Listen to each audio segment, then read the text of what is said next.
We're here today to listen to a presentation by Dr. Morse and some of our school board members. I guess if I could give you any advice in the next sort of 40 minutes here, would be to listen and actually think about this stuff, because it's going to affect all of you in one way or another. And even if you won't be here when change is going to affect, it'll affect your community, in our community, so that's something that's really important.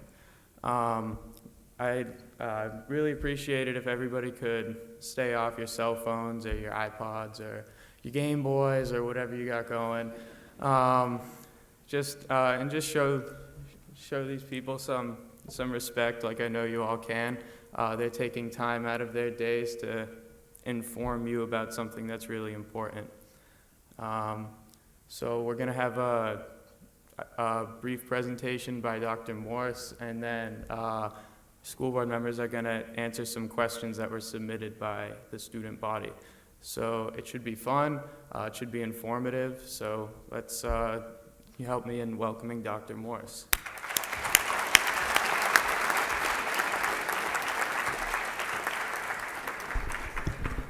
Well, good morning, Oyster River High School.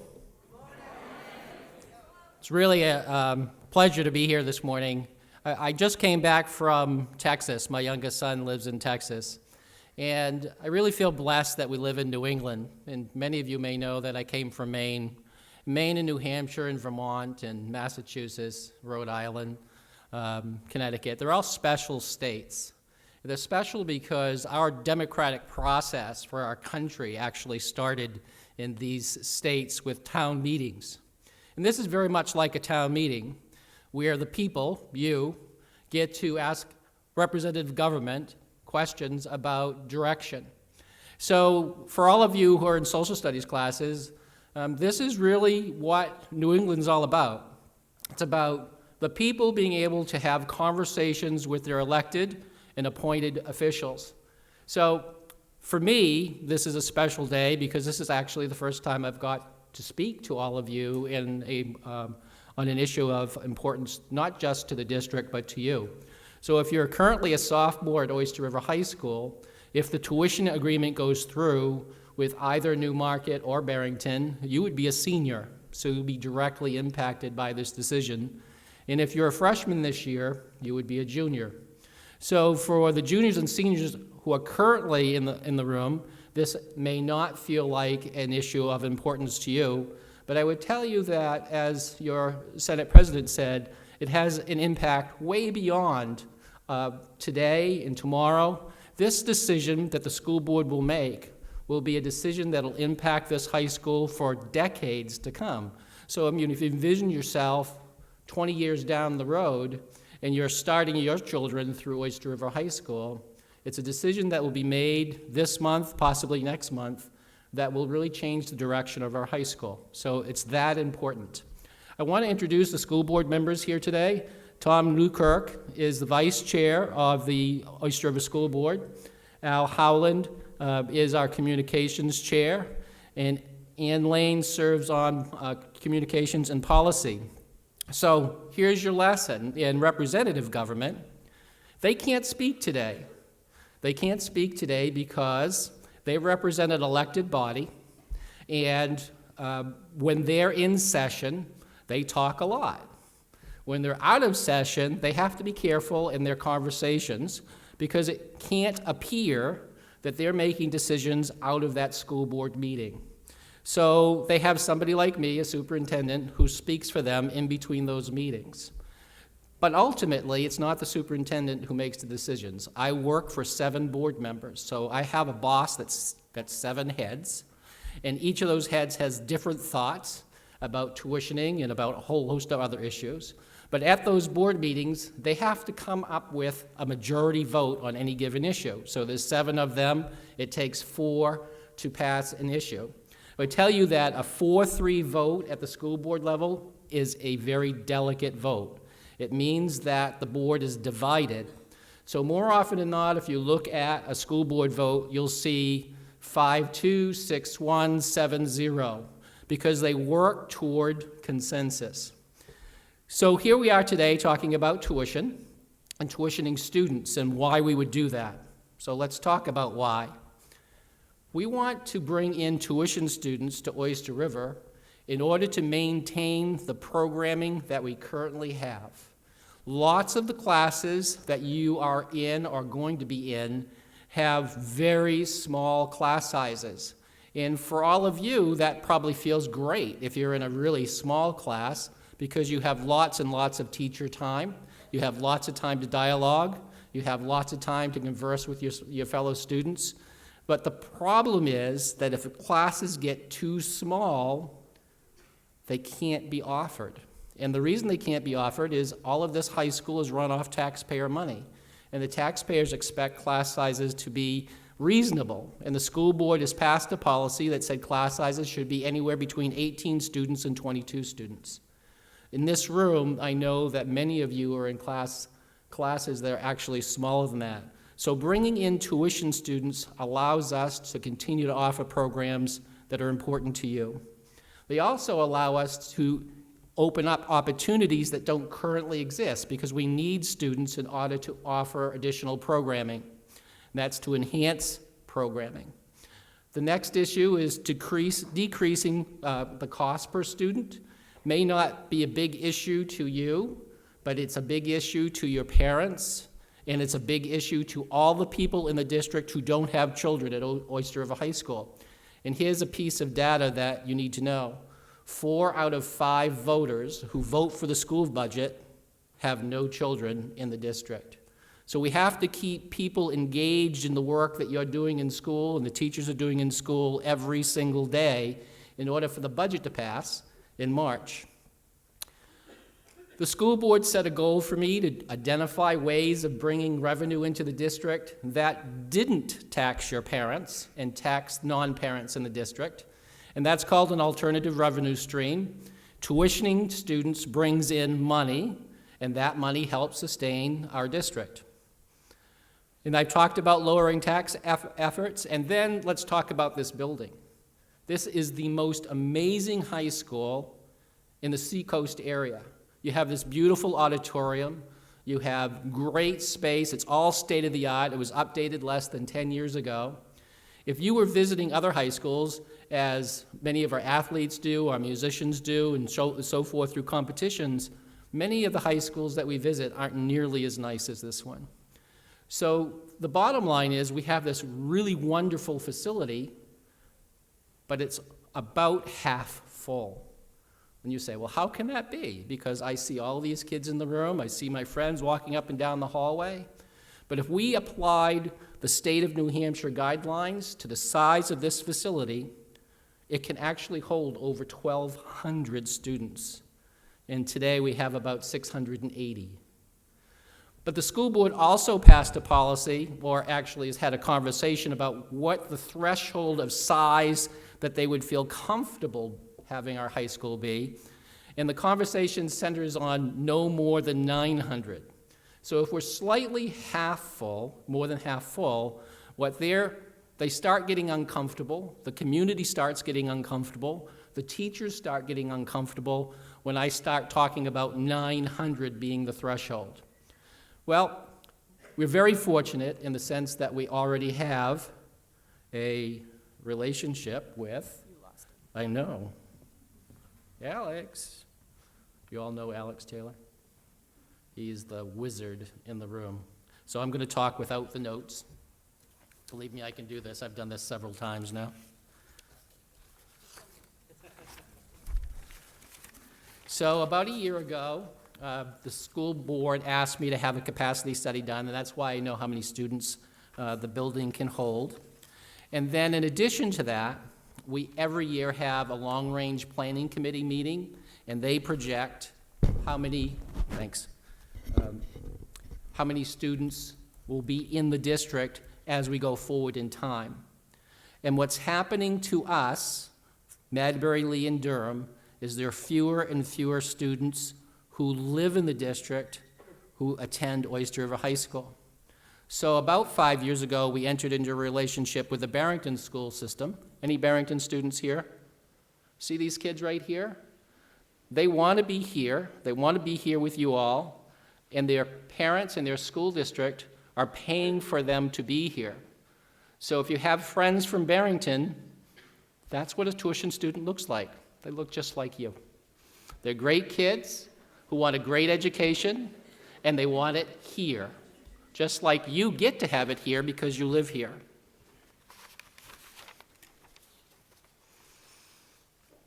So, having said all of that, where are we? I want to tell you that we started out with 3 school systems, Deerfield, Barrington, and Newmarket. Deerfield decided that they were going to work with Concord. We're still talking with Barrington and Newmarket. You know the Barrington kids? Well, guess what? The Newmarket kids look just like all of you too. So it's not an issue of bringing in aliens from outer space. It's an issue of bringing in kids who want a great education. We talk about what taxpayers from Barrington and Newmarket would pay. We put out an offer to them that we would charge them $14,500 per seat, and that would multiply by the number of students that came into the building. Barrington and Newmarket have 2 completely different needs. Newmarket wants us to take all of their students at once in 2015 because their high school is in really bad shape. So if our high school is in superlative shape, their high school actually cannot be occupied in 2015 unless they put millions of dollars into it just to make it so kids can go. Barrington has a different situation. They actually have 4 towns they send tuition students to. One is us, the other is Co-Brown, then there's Dover, and I'm going to forget the 4th one.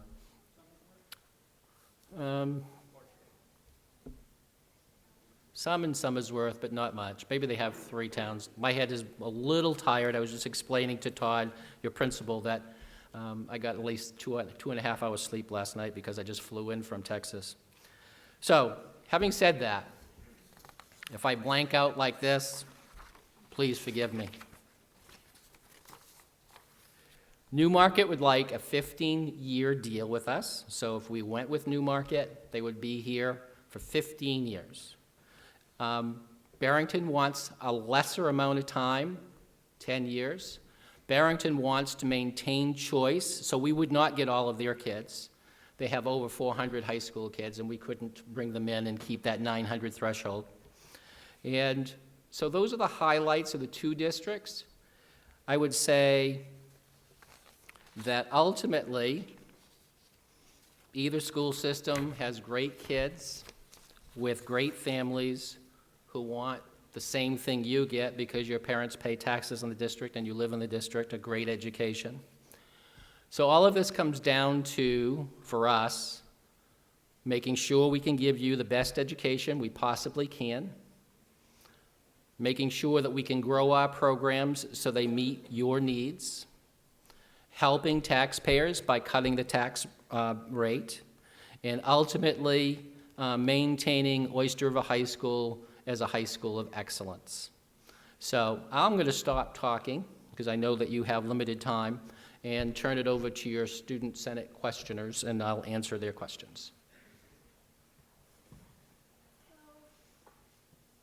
How would an increase in student population affect a student's access to teachers for extra help in comparison to the current situation? Great. So this is a big question. The big issue on the street is if we brought in tuition students, would class sizes increase, and would teachers still have the same kind of access to you that they have today? Well, the good news is this is an issue we control. The school board's class size policy says no more than 18 to 22, so that is as big as a class will get in Oyster River. So the access to teachers should be just as it is today. Your classes won't become big. Small classes will become bigger, so that would have an impact, but they won't get beyond the 18 to 22 size. The school board is very, very committed to that, to the point where it's like a sacred rule that we're not going to have anything happen to class sizes We know that that's what makes the difference in your classrooms, that we know that's what makes a difference in teachers being able to interact with you, and we know that that's a key part of Oyster River High School's success. So I don't see it, other than in a nominal fashion, having an impact on access to staff. Would bringing more students into Oyster River affect the bus pickup and drop-off times? It should not have any impact on bus pickup and drop-off times. What we anticipate is that there would be an express bus coming in from Barrington or Newmarket, or that the parents from Barrington and Newmarket would bring their children to Oyster River High School. So the bus issue shouldn't have any impact on the buses. I would say that if we went with Newmarket, they have a whole host of athletic fields that would be available to us. So if we were playing on those fields, extracurricular buses would go directly into Newmarket. But in terms of the day-to-day operation of the high school, in terms of buses, it would have no impact. Is there a plan of action that allows for steady incorporation over the course of a few years, as opposed to one large increase in student population? Yeah, that really speaks to the issue of the board choosing Barrington over Newmarket, or Newmarket over Barrington, because that really is the distinction. Barrington, without a high school in 2015, needs to have a place to educate all 254 of their high school kids that fall. So for Newmarket, it's an overnight, September 2015, 254 Newmarket students come into the district, and they just blend in with the rest of the population. With Barrington, the goal is to reach a number higher than 200 but lower than 250, and they would choose, and it could happen over a period of years. So right now, as I'm talking, there are, I want to say, 70 Barrington students in Oyster River High School, and over a period of years, that number would increase. So perhaps by 5 years down the road, we might have 175 to 200 Barrington students in the high school. So it'll almost be a situation where you wouldn't even notice, just like you haven't noticed when Barrington students have joined us to date. It'll feel very natural. It'll just look like there's a few extra bodies in the classroom. And so that's a significant difference between the two school systems. How will the infrastructure of the school be affected if an agreement is reached that fills the school to its capacity? Well, that's a great question, and the answer is it'll never reach capacity. Again, the idea here is not to fill every empty seat in the high school. This then would become a high school of 1,205. And nobody wants this high school to turn into a school of 1,205 students. So the maximum conversation we've been having is a high school that approaches 900 students, and even that becomes a discussion at the board level as to whether that is the right number or whether it actually should be lower than that. So we'll never see this high school become a high school of 1,200, and the likelihood of this high school becoming a school of 900 occurs only if we enter into an arrangement with Newmarket, and it literally happens one time in the next 10 years, and then it drops right below 900 again. So if Newmarket students came in 2015, the total population of the high school, including all of you, would be about 838 students. 10 years down the road, it actually comes out to be about 838 students.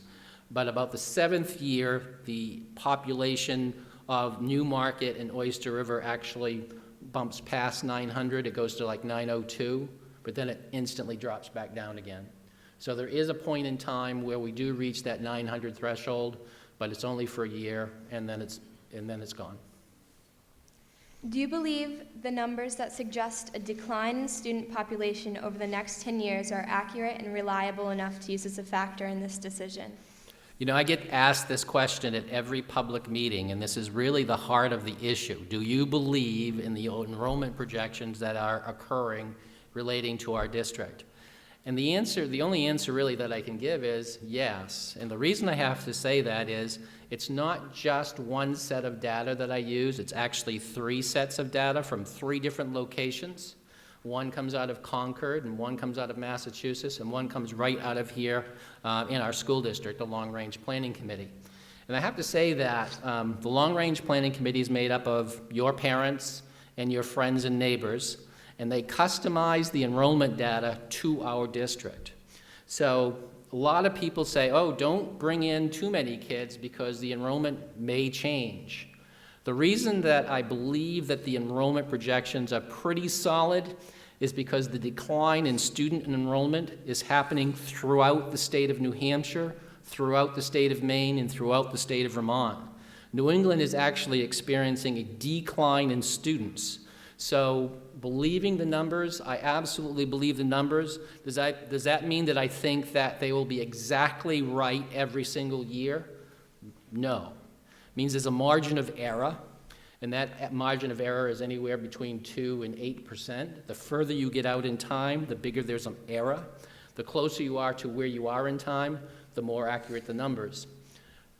We did experience in-migration, meaning students moving into the district from other towns in other states.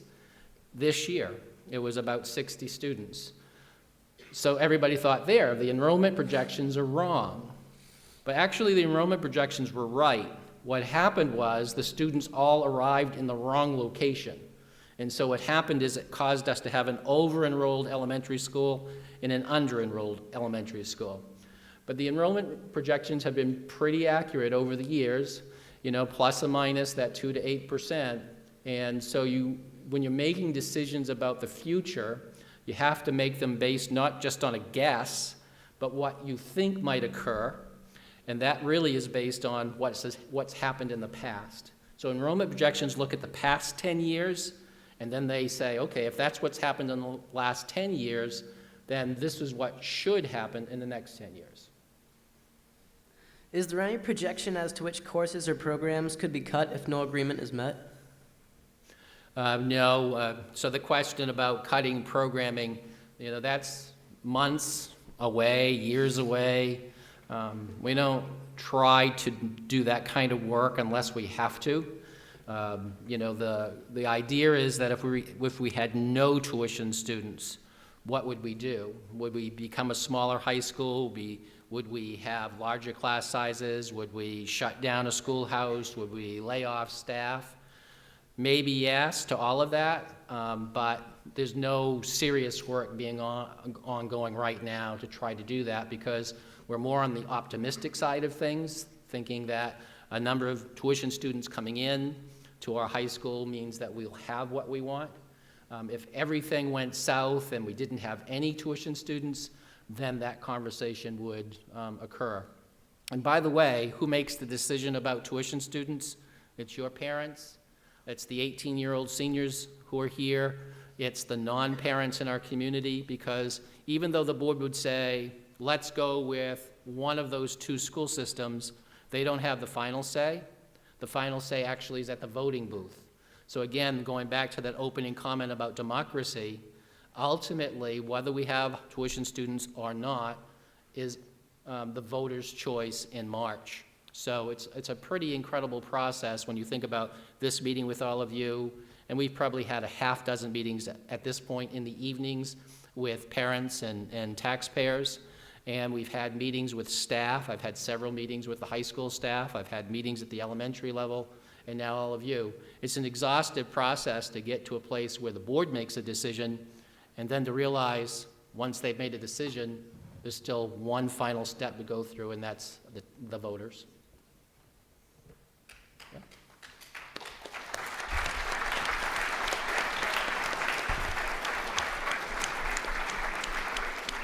Thanks, guys. It's really a pleasure to be here today. Appreciate it.